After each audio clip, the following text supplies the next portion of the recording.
I'm sorry, kiddo, I really am. You have a good soul. And I hate giving good people bad news.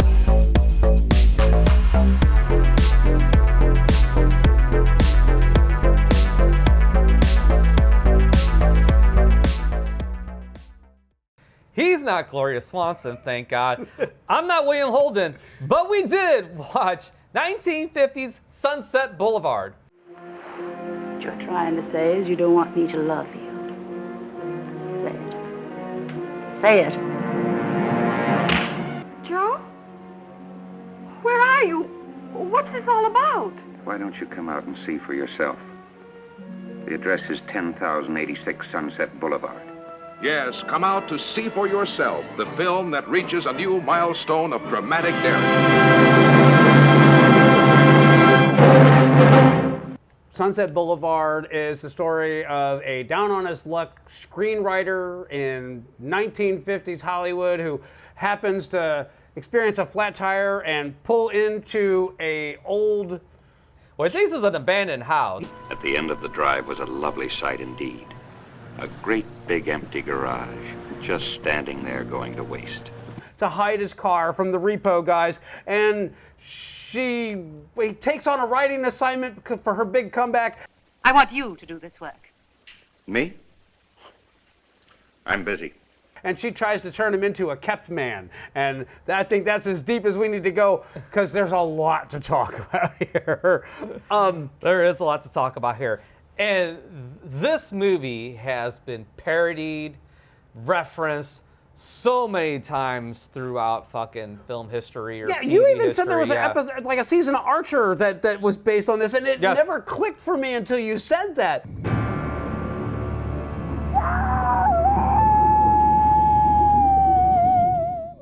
The poor dope. He always wanted a pool. Well, in the end, he got himself a pool. The opening shot of him floating dead in the swimming pool, and I'm like, oh my God, that's completely it. Yeah. Which, funny, fascinating story about that. They insisted on getting the shot from the bottom of the pool facing up of his body floating. And they tried building this rig and this big experimental bubble to get the camera in, all that.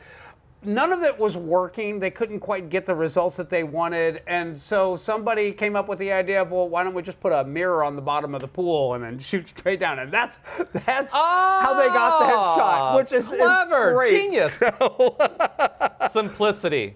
Keep it simple, stupid. That's fantastic. That's fantastic. The performances in this movie are freaking outstanding. You heard him? Miss Swanson dials it to 11, but I mean, it's believable Yes. the whole time, and Yes. it works for that character because we know this person, we know the person that's delusional. yes. And then to be enabled on top of that, to keep that delusion alive, you know, so you can totally understand how this person can be just so eccentric and demanding and just carry that aura persona, you know, because as far as she's concerned, she has never not been a star. I am big.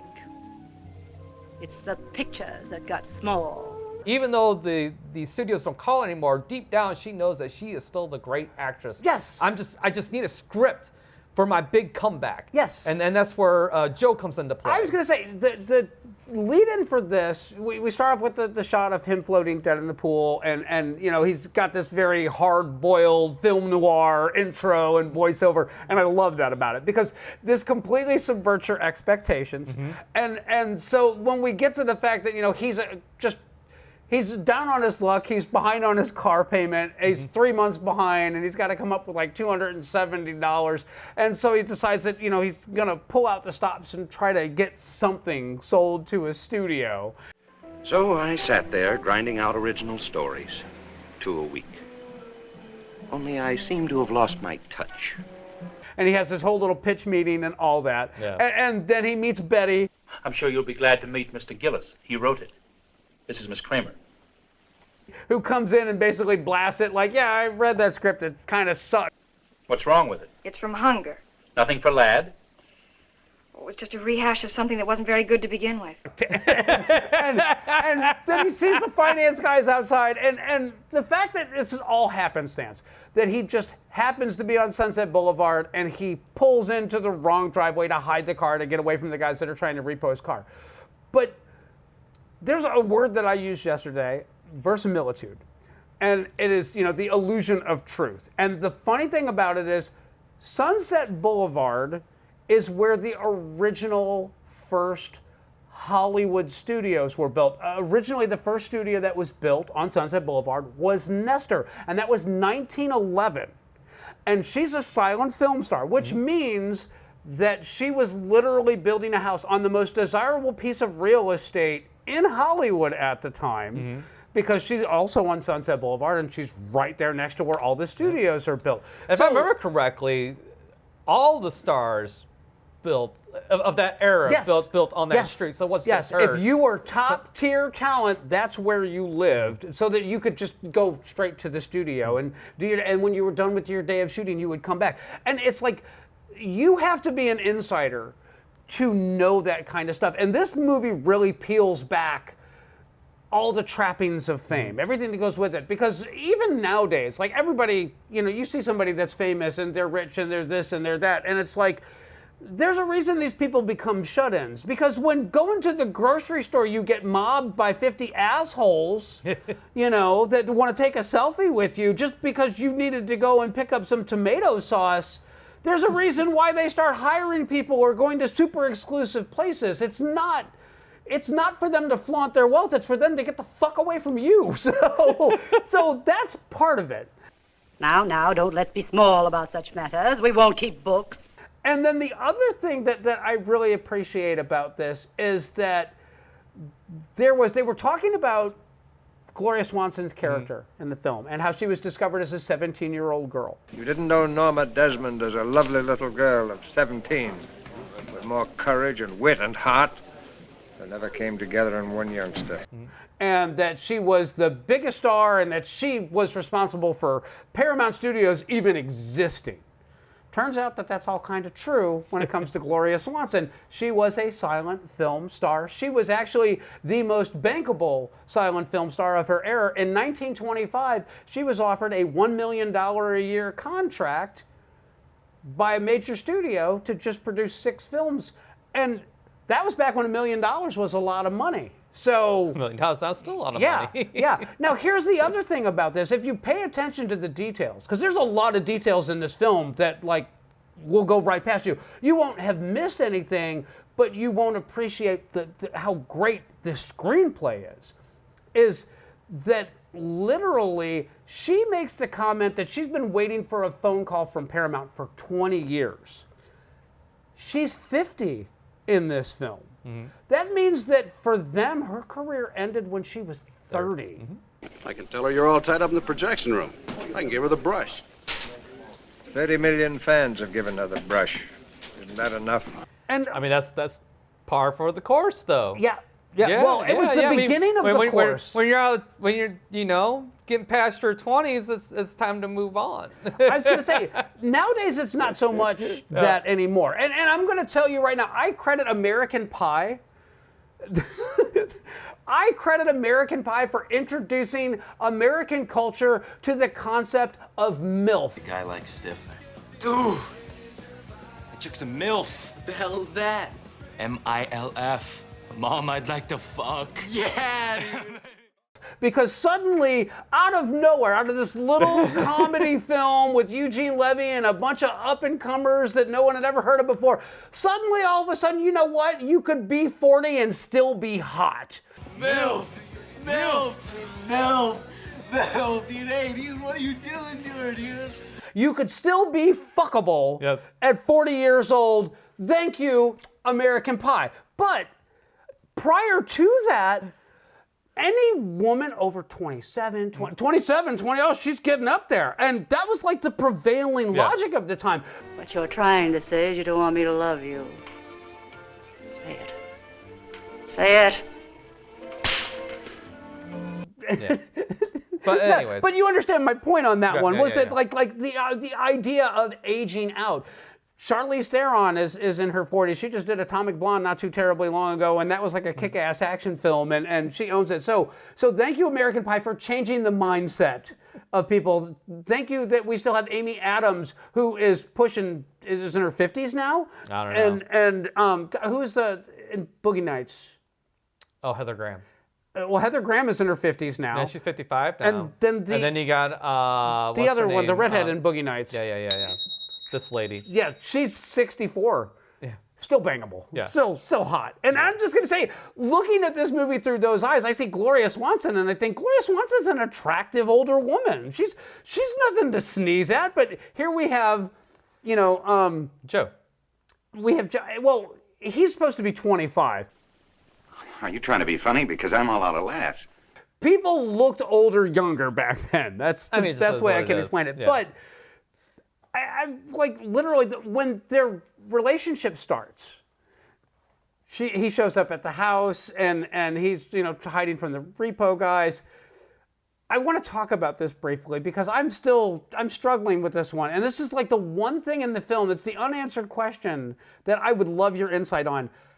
What the fuck was up with the dead chimpanzee?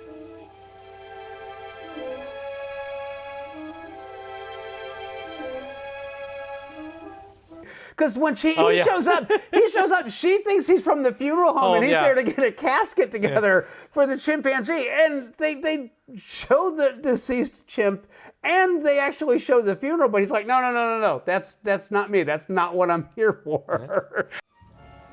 The last rites for that hairy old chimp, performed with the utmost seriousness. Is it a Michael Jackson Bubbles thing where like it was like the last pet that she had, but it was a pet that was expensive and exclusive, and she's Gloria Swanson, and therefore that's kind of what I read into it, that it was kind of like the last dying gasps of like any representation of who she was as a famous and well-respected actress, or something that was famous, to have a status symbol pet like that. Exactly. Yeah. Yes. That's perfect. Yes. That's a status symbol pet, and it died. And that's one thing that I loved about this movie is that everything was dying and crumbling until she was able to convince Joe to kind of stay there, to kind of work on the script, and to slowly manipulate him into staying there and seducing him. I mean, not really seducing, but she was attempting to seduce him. Yeah. She absolutely was. Sometimes as we watched, she'd clutch my arm or my hand, forgetting she was my employer. Yeah. First it was look, you're down on your luck, and you know what? Oh, you're a screenwriter. Well, I have this wonderful idea for a movie that's going to be my comeback, and she hated the word comeback. Don't call it a comeback. Yeah. She's been here for years. Those imbeciles. Haven't they got any eyes? Have they forgotten what a star looks like? I'll show them. I'll be up there again, so help me. And she's ultra sensitive to it. Yeah. I love that detail because, that's exactly how she she never left. Yeah. It's her mind, she never left. Yes. But it's like, okay, well, you don't need you need a place to stay, so just stay here. Stay at the house. Yeah. And you can. I got this I need to do. Don't worry about it. It's paid for. Well, I need this. Don't worry. It's paid for. I'm going to take care of it. He plays into it a bit, though, because she shows him the pile of notes. And he's like, well, I'm a screenwriter. And he's just looking at, way to make a fast buck cash. To pay, his car loan off and get current on that. And she's like, the assumption is, well, I can't let you leave here with all these notes. Somebody will try to steal my idea. And I know that this is, a multi-million-dollar picture here. This is, a big film that they're going to try to get somebody else to take my slot. This is my project. It's for me. Maybe I'd better take the rest of the script home and read it. Oh, no, I couldn't let it out of my house. You'll have to finish it here. That's all completely convincing. It's all completely believable. And then as they start working together, and you get to see that he's over at his typewriter and he's taking it as a job. He's like marking up the notes in the script, and he throws the scene away, and she's like, what was that? You put that shit back in. This is my movie. What's that? Just a scene I threw out. It's better to cut directly to John the Baptist. Cut away from me. Well, honestly, it's a little too much of you. They don't want you in every scene. Because they want to see me, Norma Desmond. Put it back. Well, you don't need to be in every scene. Of course I do. That's why people are coming to see me. And I was like, okay, yeah, the ego is incredible. But as they work together, there's a couple of details that are given on this. And if you're not like super like soaking this shit up, like I tend to want to do, you'll miss them. She asks him what a star sign is, and he says he doesn't know. And she says that his birthday is December 21st. When were you born? I mean, what sign of the zodiac? I don't know. What month? December 21st. Sagittarius. Which is, Sagittarius, but that's also the winter solstice. That's the beginning of winter, which is a metaphor for this whole movie. So you got that going on. Number two, when the rain starts and he's moved out of the apartment above the garage into the house. The last week in December, the rains came. It came right through the old roof of my room above the garage. Into Max's bedroom. That was the husband's bedroom. All of her husbands have stayed in this bedroom, and we find out later in the film that Max was her first husband. Max the butler. Max is the butler and director. Yes. He's the one that discovered her. He's the one that put her on screen. You must understand, I discovered her when she was 16. The one that made her a star. One that enables all this fucking shit. All this shit is on Max. Oh, yes. I'm not going to say I disagree with you. I don't know that enable is the right word, because in his mind... Oh, it's enabling. Well, it's absolutely... enabling. What the fuck? What else would you call it? Codependency. But I'm going to say this. I guess. From inside their relationship, he literally does see her as that star still. Yes. She's quite a character, that Norma Desmond. She was the greatest of them all. You wouldn't know. You're too young. He's not feeding her delusion. He really does see her as Norma, the thing. You know, she is the love of his life, and that's why he gave up directing to come be a fucking butler. But that's the thing. He knows, too, that her career is over. What happens when she finds out? She never will. That is my job, and it has been for a long time. He knows deep down there's really no chance of her making a comeback. He really is enabling her ego and feeding her ego still all this time, because he's like, these calls are coming in, and he calls and does stuff. He's writing fan letters to her and asking for autograph pictures. No, he's 100% enabling. I get it. But again, I don't know that I would call. It's not like he's. I'm going to say I don't think he's feeding her delusion. I think that he sees her as unappreciated or underappreciated, and he's trying to provide the appreciation that he feels that she deserves. In 1 week, she received 17,000 fan letters. Men bribed the hairdresser to get a lock of her hair. So I think you can call it a heart. I'm calling it a spade. I'm just saying I think that there's a little bit more nuance to it, because there's a couple things that I'm going to point out to you as we get going. But anyway, winter solstice. We're going back to December 21st. That's also, like he says, that you know, the rain started and the apartment that he was living in started leaking, so they moved him into the house, and that was really when the romantic stuff started to kick off. But there's no celebration of his birthday. At no point is there a birthday dinner or a birthday cake or any mention of it whatsoever. That just kind of reminds you that this is all about her. Yeah. I want to talk to you for a minute. Not now, my dear. I'm playing 3-note trump. They come for my car. Please, not. Now I've forgotten how many spades are out. She has all these feelings for him that she's claiming that she has. But at no point does she try to make anything special for him. But it's not a romance, though, either. No. There's nothing romantic about that relationship at all, whatsoever. She thinks there is, but he is absolutely not in love with this woman. He's just there because it's convenient. He's taking advantage of the circumstances that he finds himself in. That's. I mean, you say that, but at the same time, he's broke, but he's not saying no to any of it either. Right. I'm not saying that he's a victim I'm definitely not saying that. No, he's a willing participant. Yes, he's a willing participant, but there's no romance there. No, but this is a very transactional relationship. Yes, is what absolutely. I'm trying to get at. Absolutely, she's trying to buy his affections, and he's trying to sell his screenwriting services. However, by then, I'd started concocting a little plot of my own. You know, I'm pretty expensive.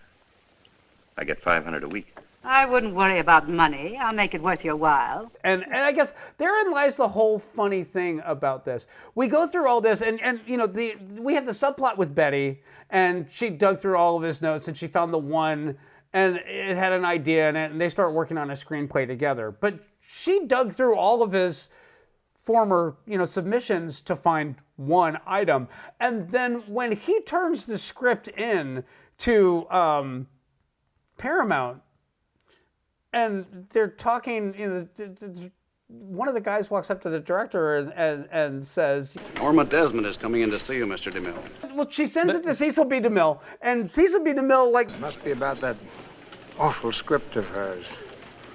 What can I tell her? What can I say? And I'm thinking, okay, no matter what, if you're a decent writer, if you have a script and it's got like some unnecessary scenes or stuff like that, no one's going to refer to it as an awful script. They're going to go, it's a solid idea, but it needs some work on it. He literally refers to it as an awful script. So that should tell you that Joe is no great screenwriter at all. But at the same time, too, could he try removing stuff out? She wouldn't let it. Oh, yeah. So, I mean, you can only do what you can do. Oh, sure. There's guardrails put up. So I'm going to say that he could not get off that fucking highway. Why? Because they want to see me, Norma Desmond. Put it back.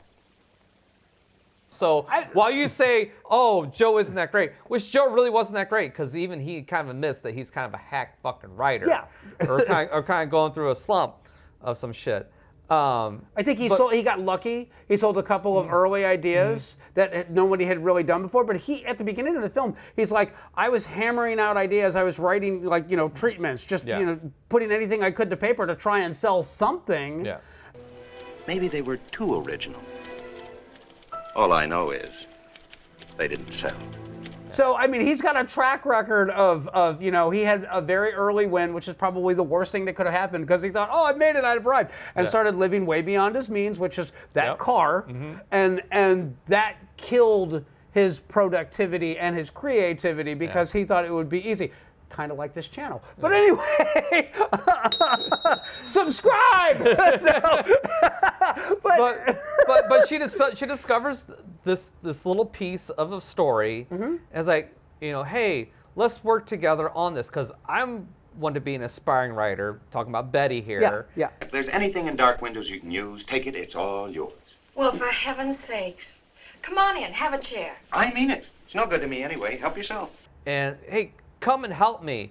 And he's kind of like, yeah, I kind of like to, but we got this tension thing going on. Yeah. And their chemistry on screen is so fucking good.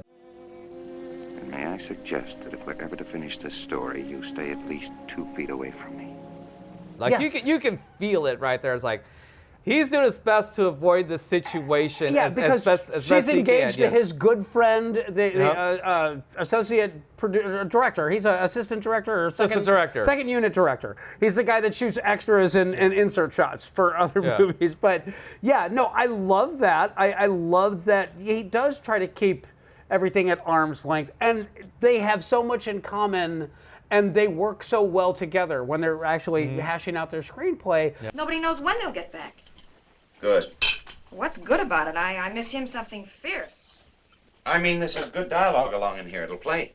Which is the exact opposite of what happened with Norma, where, she's supervising his work, but she's not, they're not hashing anything out. There's no conversation. She's sitting on her chaise lounge with her weird cigarette appliance, and she's smoking and watching and making sure that he's not doing anything other than working on it. Precious brainchild of hers.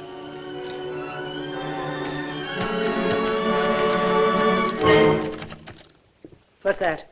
So that little detail is spectacularly good. I was going to say you were talking earlier. We were talking about how. Well, we were talking about their relationship there and how it was budding. Yeah. And it comes to a head. When his starts car gets repoed. Right. So he has to drive, but it doesn't matter. That doesn't matter. So he's sneaking out at night to meet with Betty to work on the script. Yeah. And shit like that. And then it gets to the point where Betty's like, you know what, I'm not in love with what's his name anymore. I'm in love with you. Yeah. And they kiss, and he's like, no, we can't do this. I'm already, I feel like I heal enough just by sneaking out and doing shit with you and kind of semi-enabling all this stuff to happen. Yeah. So I love that. So it's cool that Joe is actually got a conscience. Yeah, and is a good guy. You know, hey.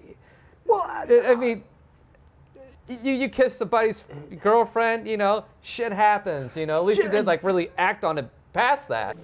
The first time you see me coming any closer, I want you to take off a shoe and clunk me on the head with it. Joe is actually a very good guy. Yeah. He's a noble character. Yes. As he's portrayed within the film, even when it comes down to Norma, because he's not trying to appease her when his car gets repossessed and they're having the bridge game and he tries to interrupt her like, hey, you know what, we agreed on what I was going to get paid. I was supposed to be getting paid $500 a week for writing this. I've been here for several weeks. I haven't got any money from you.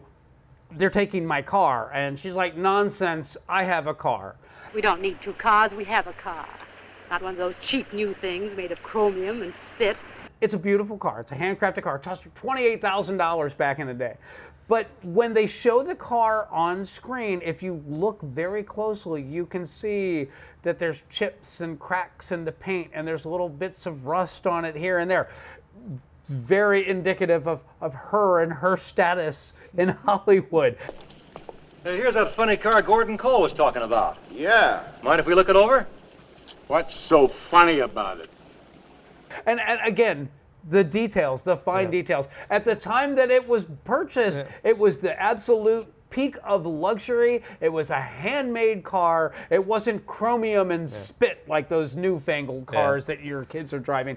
But what I was trying to get to earlier, like about 10 minutes ago, was when he first shows up at the house, everything is decaying and crumbling and dying. And then as their relationship, you know, goes along. Starts to progress. Yes.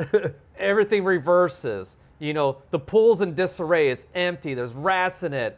Later in the movie, it's all restored and operational again. The lawn is manicured now. When we first got there, it's just a pile of weeds. Everything looked overrun. It looked like an abandoned house.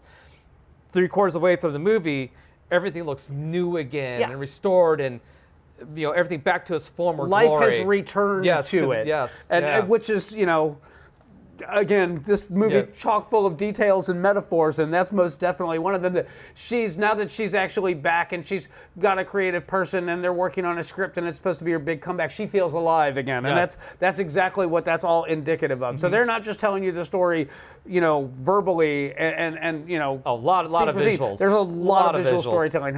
Yeah. But we get to the scene where, you know, she's like, I'm tired of seeing you. It's the same sports jacket and that shirt. It's like, what's wrong with my shirt? Oh, it's fine if you work at a gas station.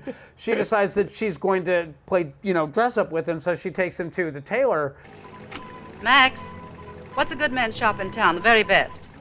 Well, go there. I don't need any clothes, and I certainly don't want you buying them for me. And, oh, you need a tux for New Year's and this and that. And you know, how about a good coat, a camel hair or something? And the one guy at the store is like, Of course, it's a little more expensive. The camel's hair will do. Well, as long as the lady's paying for it, why not take the Vicuna? He has this look of abject disgust on his face. He looks at that clerk and is like, that's not who I am. That's not what this is. And I'm entertaining her, but I don't want any of this shit. And so I love that it really shows what kind of character he is. And then New Year's Eve finally comes around. And, you know, he's in the tux with the tails, and she gets all dialed up. She does the dress. She has, you know, a big buffet that's laid out, and you know, four-piece quartet? Four or five-piece orchestra, yeah. And they're down in the living room, and they're dancing, and he's like... It's 10:15. What time are they supposed to get here? Who? The other guests. There are no other guests. This is just for you and me. And that's when you really get the idea that she has convinced herself that she has fallen in love with this guy. And he's just like, no, we're not doing this. We're not going there. What you're trying to say is you don't want me to love you. Say it. Say it. I need to get the hell out of here. I need to go hang around people my own age. And he goes to the party and he calls the house, and Max answers the phone, and he's trying to have his stuff sent back to his buddy's house because he's going to just stay there on the couch. And Max is like, What's going on? Madame got the razor from your room and she cut her wrists. Now, if you've seen the movie more than once, you realize that literally every doorknob in the house is gone. Mm-hmm. Hey, what's this with the door? There isn't any lock. There are no locks anywhere in this house, sir. Because this is not her first suicide attempt. Yeah. They don't want her to be able to lock a door. The doctor suggested it. What doctor? Madame's doctor. Madame has moments of melancholy.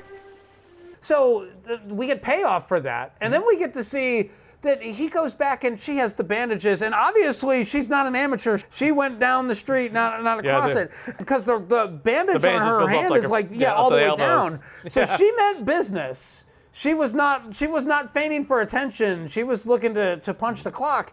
And Joe shows up, and they have this very heartfelt moment, which for the first time, with her character especially, you don't feel like it's a performance. You've been good to me. You're the only person in this stinking town that has been good to me. Why don't you just say thank you and go? Go!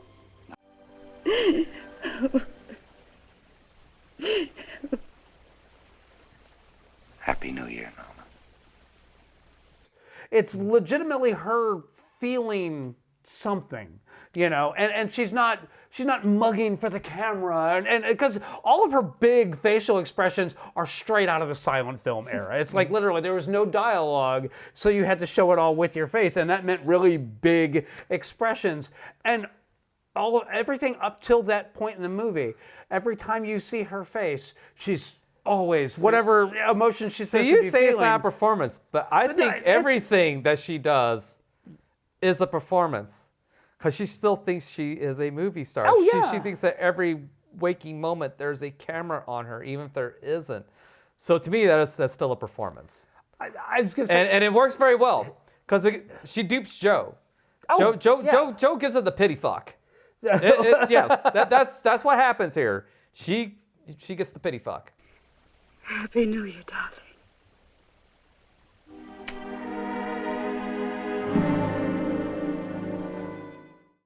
Paramount keeps calling the house. She's assuming it's because of the script. Paramount is calling. Who? Paramount Studios. Important. It's important enough for Mr. DeMille to call me personally. The very idea of having some assistant call me, say I'm busy, and hang up. Very good, madam. Basically, it's like they've called like 10 times. Yeah. And so she decides that she's going to make her presence known. She's going to go down to the studio, and they pile into the car and they drive down there, and the guy at the gate is like, Open the gate. Mr. DeMille shooting. You got an appointment? No appointment necessary. I'm bringing Norma Desmond. Lady, you can't come in here. This is no. And finally, she recognizes the old security guard. Jonesy. Hey, Jonesy. Yeah? Why, if it isn't Miss Desmond. They can't drive on the lot without a pass. Miss Desmond can. Come on.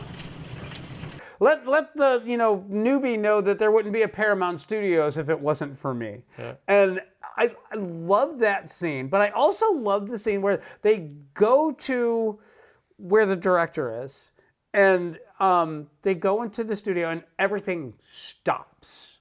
And just for the briefest of moments, one of the lighting guys, he's, technician, unnamed, he's up in the rafters, and he's like, Miss Desmond, it's me. It's Hawkeye. Hello, all guys.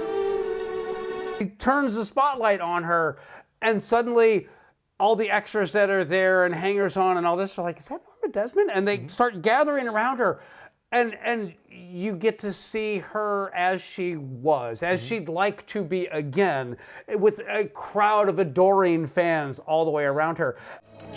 Norma Desmond. Why, I thought she was dead. How nice to see you. Welcome home, mister. You remember me, don't you? Miss Desmond.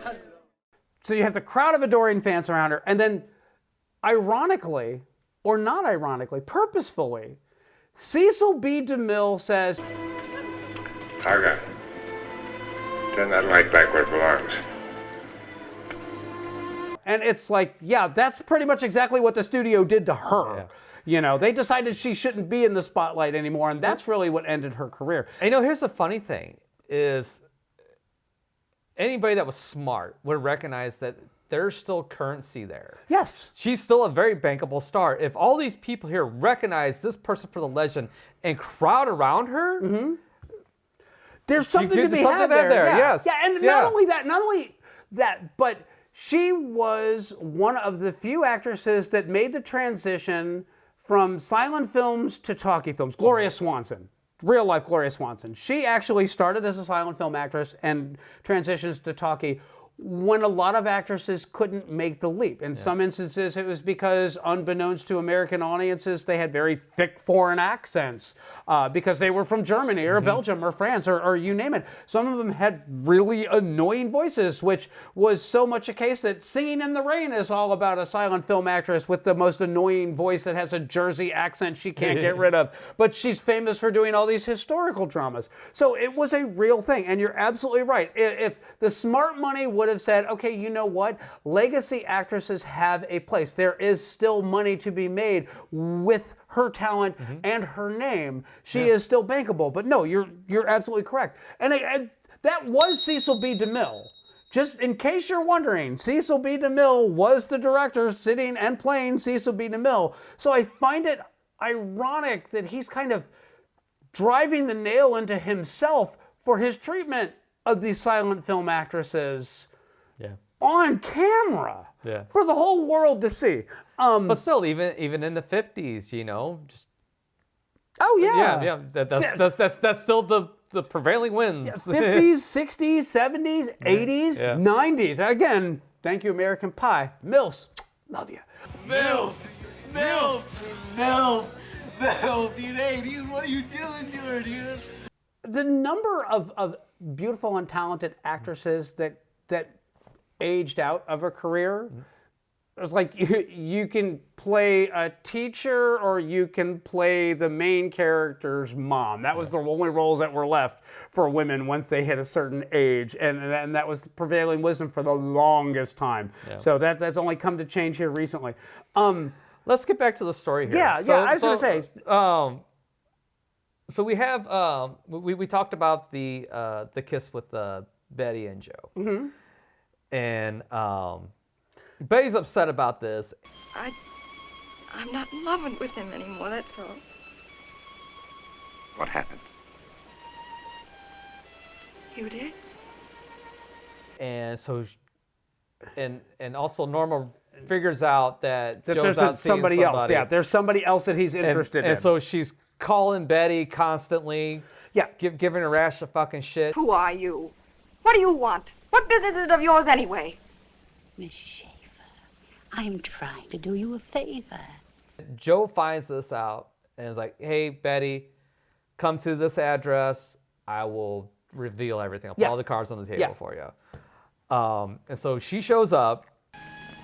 Ever been in one of these old Hollywood palazzos? That's from when they were making $18,000 a week and no taxes. She shows up, and it's now that the house is cleaned up and restored and back to its former glory. It's palatial. It's Valentino said I should get rid of the wooden floors and put down tile because there's nothing like a tango on tile. Well, like legit, this house is a palace. It has something that you had to be extremely wealthy. It has a home theater system back when home theater had a movie projector and a movie screen and an organ because silent films, you had to have somebody play the music to accompany it. She had a ceiling brought from Portugal. And look at this. Her own movie theater. So, but Joe shows her this palatial fucking place and says the same shit. You know, Valentino danced on this floor, and there's all this, and this. And she's trying to make me a kept man, and I don't want none of this. But you know what? You need to go back to Art. He's in Arizona. He's shooting. No, he doesn't say that he doesn't want it. He just says, "This is my situation." Yeah. And that's that, honey. Very simple setup. Older woman who's well-to-do. A younger man who's not doing too well. Sorry, go back to what's his name in Arizona. He breaks her heart on purpose. He breaks her heart because he doesn't want to be the shithead that stole Art's girlfriend, because Art's a good guy. Yeah. You know, and he considers Art not just a friend, but one of his best friends. So he's not going to be the guy that screws Art over so that he could be with Betty. Yeah. And I love that scene because when I saw that, I was like, oh, fuck, he's just going to resign his life to being, you know, a kept man. Look, sweetie, be practical. I've got a good deal here. A long-term contract with no options. I like it that way. No. And that's going to be the movie. No, that's what I thought when I was watching this. Like, oh, shit. And then next thing you know, he's up and he's fucking packing. And he's like, no, I'm not going to be a kept man. Yeah. Fuck you, I'm out of here, lady. Norma's standing there and he's literally packing his old clothes. He's going through his clothing and he's just putting the old stuff into the suitcase. And he's throwing like all the trinkets down, the watches, the jewelry, all the stuff. And she's like, I don't want that stuff. It's like, I didn't pay for it. It's like, they're gifts. You keep that shit. They're gifts. It's like, I don't want that shit. He knew the price that was attached to those gifts, and he would not accept it for that. Yeah, and then he walks downstairs, and he's walking across the lawn. Before that, she's like leading up to that whole suicide attempt again. You know, you're leaving me, so I'm going to commit suicide. Here, I even got the gun to prove it. Yeah. You didn't believe me. Now I suppose you don't think I have the courage. Oh, sure, if it would make a good scene. And he's calling her bluff this time. I don't know that it was a bluff. I legitimately think that she intended to use it. She'd already proven that, you know, she was capable, and she would have, but in his anger mind and emotion got the best of her. Right, but in his mind, it was a bluff. Because he's like blowing it off. It's like, yeah, whatever, Norma. You don't care, do you? But hundreds of thousands of people will care. Oh, wake up, Norma. You'd be killing yourself to an empty house. The audience left 20 years ago. Now face it. That's a lie! See you later. Or he was hoping she was a bad shot. so that's the other or he thing hoped too. Max would intervene. So I don't know. But anyways, poor Joe gets shot 3 times. So I don't know how much of that was accidental.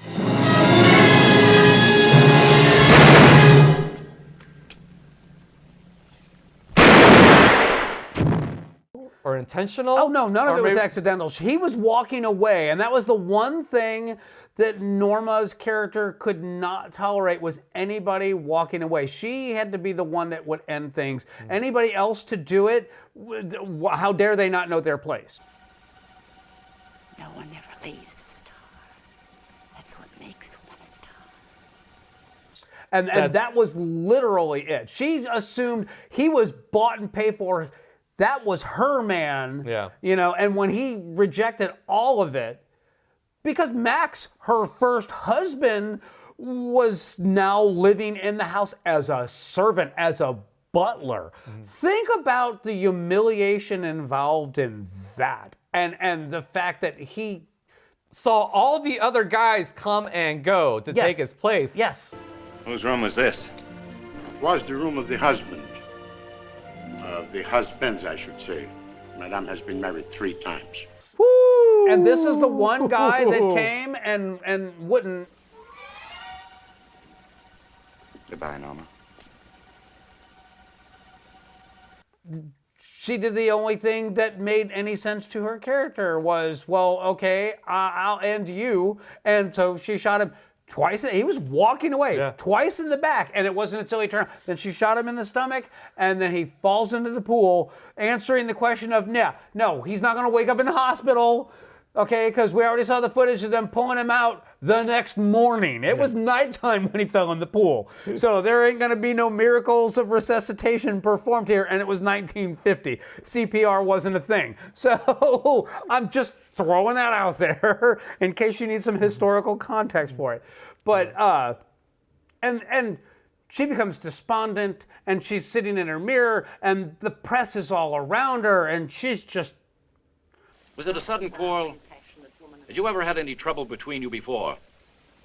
If it was a quarrel, how come this gun was right there? Not quite there. And yet somehow this is exactly what she wants. You know, the press to be there, and you know, move, I must do my makeup. My big scene is coming up. And I love the ending of this, that she walks out and she has the crazy makeup on, and she's got like little giant dots of glitter, you know, or sequins, whatever, stuck to her face and sprinkled all over her body. And then Max enables. Max is all like... The cameras have arrived. They have. Tell Mr. DeMille I'll be on the set at once. It's your big scene, Norma. Are you ready? And this is where the famous line of... All right, Mr. DeMille, I'm ready for my close-up. Referenced by a bajillion other pieces of media. And she comes down the stairs, and that's it. The movie ends. And it's a perfect ending to this story. There is no better way to end it. If it had been, he runs off with Betty, and they run to the chapel and get married, you would have felt cheated.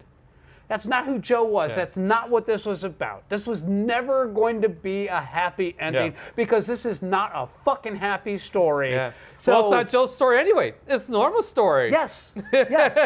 Joe just happens to be the guy telling the story because he's a screenwriter, and that's what screenwriters do. They tell the story, and the star is the vehicle for it. You don't know how much I've missed all of you.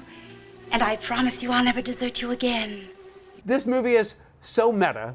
It is so, like, the more you think about the layers in this film, the more it breaks your brain. So it really does. I have notes. We've been going on for a bit, but Eric von Stromer, who played Max, was a silent film director.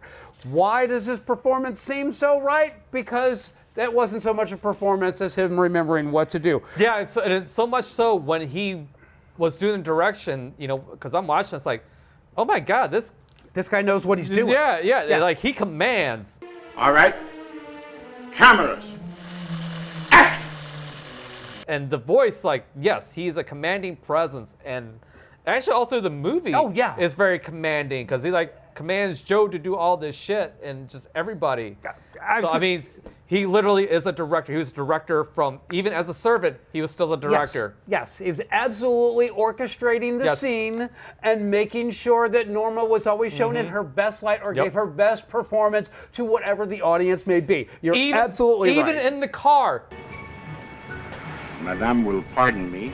The shadow over the left eye is not quite balanced. Thank you, Max. She thanks him and adjusts her makeup. The bridge players in the film were Buster Keaton, Anna Q. Nilsson, and H.B. Warner. So all silent film stars in their day that never quite transitioned over into the talkies. Let's call them like the wax. He calls them the Wax Museum. Or, So just so you know, this had a $1.75 million budget.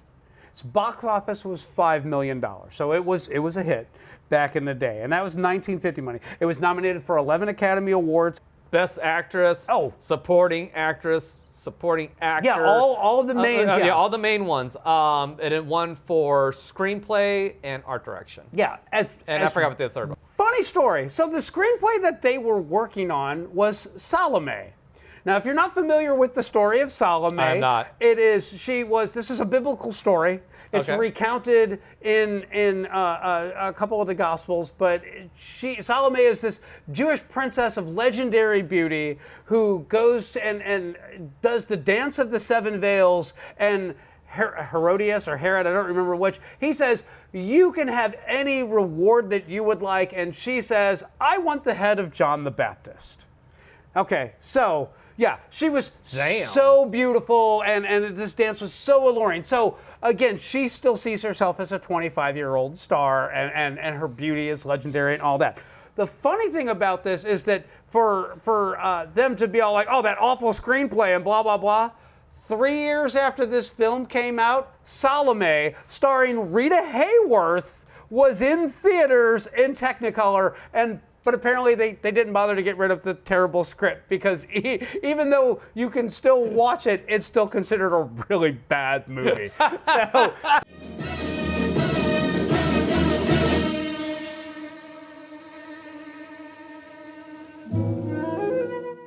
if you need to know what Norma Shearer's big comeback film would have probably been like, go watch that film, and then you can be all like... It must be about that awful script of hers.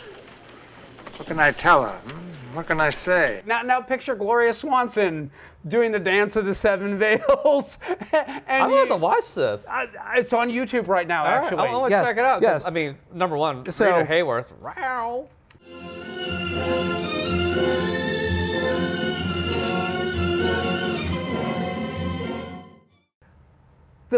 Billy Wilder, who directed this film, he also had a big hand in writing this, and a lot of the details that were included in this film were based on real Hollywood actresses and their behavior. So Mary Pickford and Paula Negri had both become complete shut-ins. They completely were recluses. There were multiple women that had mental disorders. So Mae Murray, Valeska Surratt, Audrey Munson, and the original It Girl, Clara Bow, and all of them had mental disorders that had to do with the fact that once you become famous like that, there is no such thing as a normal life anymore, even 10, 15, 20 years outside of your window of fame. Just a quick little note. Billy Wilder also did like Some Like It Hot and The 7-Year It. When it was written, the screenplay was given, they wanted Mae West and Marlon Brando.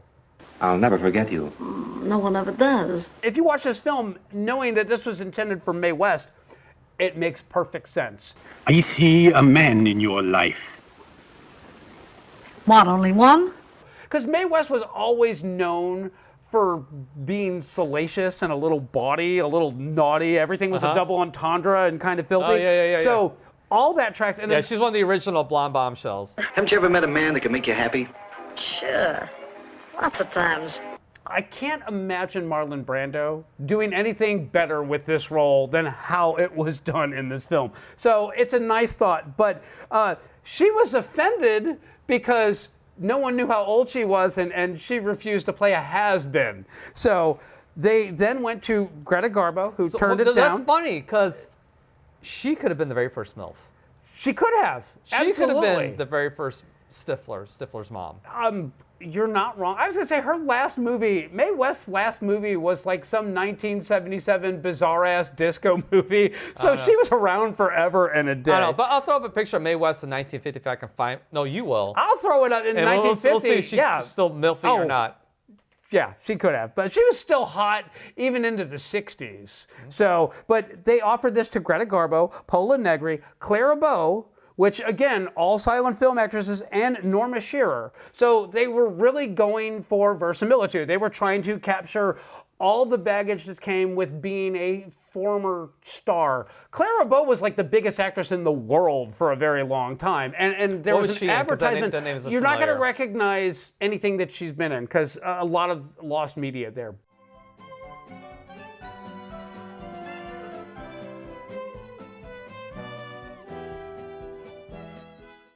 And that's where the term "it girl" comes from. And so you've seen pictures of Clara Bow. She was an absolutely stunning woman by every metric. I mean, she was beautiful. She was talented. Did she do talkies? Dynamite doesn't frighten me. I've been in a lot of explosions. I was wondering why you look so frightfully scarred. Just a heads up. Gloria Swanson took this role because she was fucking fearless.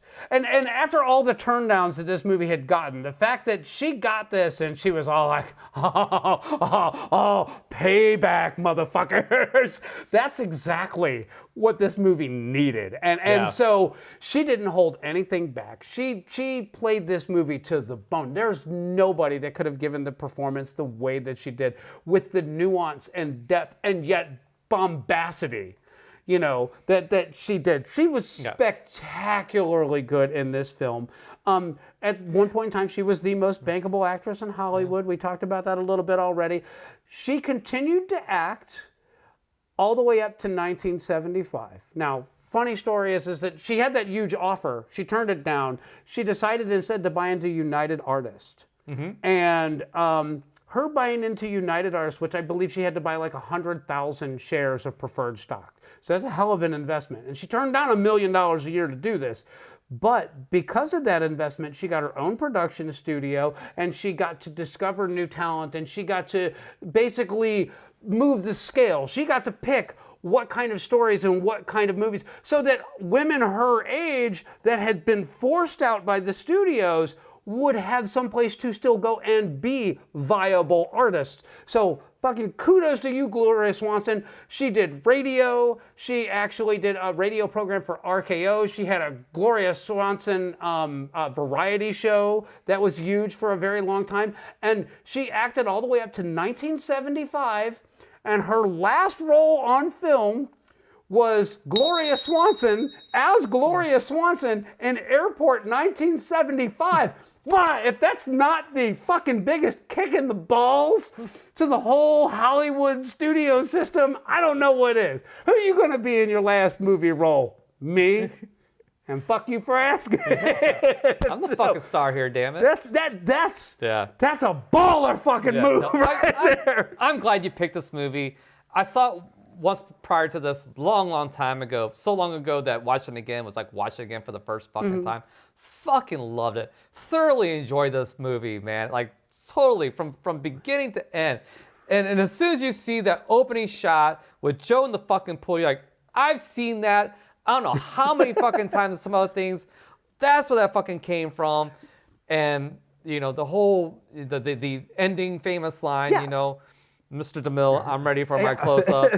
You know, just fantastic. This is an absolute watch, absolute buy. This is required. Yes. Don't call yourself a film buff if you've never watched Sunset Boulevard. You're bullshitting yourself. So, or I don't know. I mean, if this is required watching. It's here. absolutely required watching. It really is. And if you haven't seen it yet, I'm not going to say quite shame on you yet, unless you're our age. If you're 50, haven't seen this yet, shame on you. Yeah. If you're under 50, haven't seen this yet, watch it and then buy it, because you will not regret buying this movie and watch it. Yeah. It is that good. It's a lot of fun. There's nothing in this movie that it is like feels dated or out of touch. Everything in this movie is absolutely awesome. The acting is great. The writing is spectacular. Is amazing. The writing is freaking amazing. And this is a movie that should never, ever, ever be remade, period. Yes. Because you're never going to be able to do it better than this. Yeah. This is the real fucking deal, because they paid attention to all the details so that it felt like it should feel, set in the time than it was set in. So yeah, I fucking love this movie. I picked this movie because I was watching Gilda and you came over and you were like, oh, what's this? And I'm like, oh, it's Gilda. And they're like, oh, we started it over. You saw Gilda for the first time. You fell in love with that. Oh, yeah. And I was like, you know what? I'm going to do Mike a solid. I'm glad you did. So that's why I picked this one. I'm glad you did. No, I'm so glad you picked it. I've had a ball watch this movie. I will watch it again very soon. I enjoyed it that much. Buy it. Love it. Appreciate it for what it is. If you have any other recommendations or classics that you'd like us to talk about, throw them down there in the comments. We're open to suggestions. But I I love this movie. I mean, deeply love this movie. If someone was like, pick 10 movies and these are the only movies you get to watch for the rest of your life because you're on a desert island, I'd be all like, well, Sunset Boulevard's on that list. So just throw it in the pile. I'll figure out the rest as we go. Absolutely. So, yeah, it really is every bit as good as we're telling you it is. Yeah. Exclamation point. So, anything else? That's what we got. We will catch you next time.